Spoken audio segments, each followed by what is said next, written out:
Hi guys, niluluto po ako ng upo. Yan, ginayat-gayat ko po siya guys ng mga maliliit.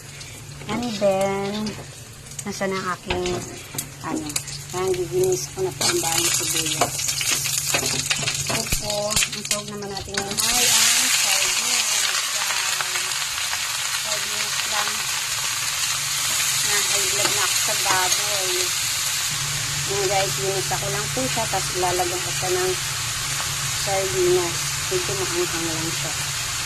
Maanghang para naman mapasarap lalo yung inyong pagkain. Yan. Tapos, ilagyan ko siya ng tubig konti. Itimplahan lang natin ng magic sarap, bechin, and then konting patis.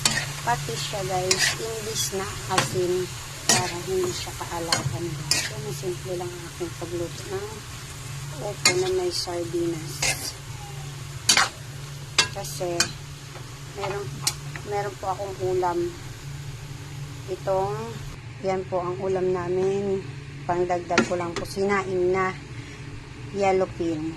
Ayan na siya guys. Pagkatapos ito lagyan ng paminta at isang magic sarap lang siya guys. Tikman muna natin ito guys. Para malaman muna natin kung ano yung lasa niya. Konti. Simple lang yan. Takpan lang natin ng takip. Luto agad lahat yan. Mabilis. Ito ang mabilisang pagluto ni Mean. Sarap. Guys, thank you. Thank you sa lahat ng mga supporters ko.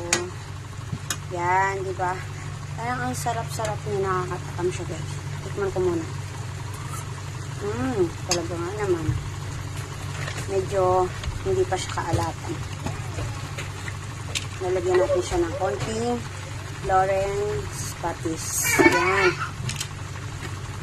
Tapos, yan, mamaya-maya ihahain ko na po siya guys. Para makakain na at tanghali na ngayon.